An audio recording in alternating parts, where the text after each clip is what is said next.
বাইতি বালিহা ওয়া ওয়ালাদিহি, যে মহিলা তার স্বামীর বাড়ি সম্পর্কে এবং স্বামীর সন্তান সম্পর্কে সে দায়িত্বশীল, ওহিয়া মাসউলাতুন আনহু, আর কিয়ামতের ময়দানে ওই বিবিকে তার স্বামীর সম্পদ সম্পর্কে এবং স্বামীর সন্তান সম্পর্কে জিজ্ঞেস করা হবে। তাহলে সন্তানদেরকে প্রাথমিক পর্যায়ে তাদেরকে আদব শিক্ষা দেওয়া, শিষ্টাচার শিক্ষা দেওয়া, তাদেরকে সুন্দর মানুষ হিসেবে গড়ে উঠানো, এটা কার কর্তব্য বলে? মায়ের কর্তব্য। যে মা এটা হলো ঠিকানা, এটা হলো প্রাথমিক বিশ্ববিদ্যালয়, প্রাথমিক বিদ্যালয়, যে মায়ের কাছে বাচ্চা শিখবে। এরকম অনেক শ্রেষ্ঠ মা দুনিয়ার থেকে বিদায় নিয়েছে, যে তাদের বাবারা আগেই ইন্তেকাল করেছে। ইমাম বুখারী, তার বাবা শৈশবকালেই মারা গেছে।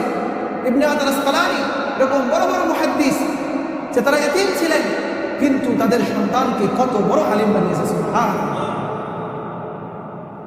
যে যতটুকু সম্পদ রেখে গেছে এর দিকে দিনের কাজে কাজে লাগিয়েছে। ইমাম মালিক রহমতুল্লাহ আলাইহি, জামানার ইমাম, তার বাপ তার মাকে ছেড়ে চলে গিয়েছিল, যে মা তার সন্তানকে জামানার ইমাম বানিয়েছে। সুবহানাল্লাহ।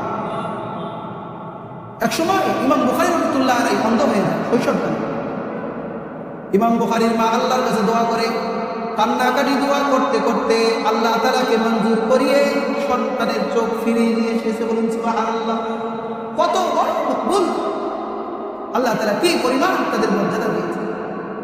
তো এজন্য যে সন্তান দিনদার হওয়ার ব্যাপারে মায়ের যথেষ্ট কি আছে, ভূমিকা আছে। এজন্য এক নম্বরে মাকে পূর্ণবতী হতে হবে। মা সবসময় মোবাইল দেবে, মোবাইল নিয়ে ব্যস্ত, তাহলে সন্তান কি বই নিয়ে বুঝবে? হ্যাঁ, আমরা স্বামী স্ত্রী মোবাইল টিপতে ব্যস্ত, আর সন্তান কি বলছে, তুমি পড়ো, তুমি পড়ো, তুমি পড়ো। সে খুব পড়বে? হ্যাঁ, সন্তান জীবনে পড়বে না। যে তাকে বই পড়তে অভ্যস্ত করার জন্য আমরা দুইজনেই মোবাইল ছেড়ে বই নিয়ে শুরু করে দেই, দেখবে যে সন্তানও মোবাইল লিখে কি নিয়ে শুরু করে দিবে, বই নিয়ে শুরু করে দিবে।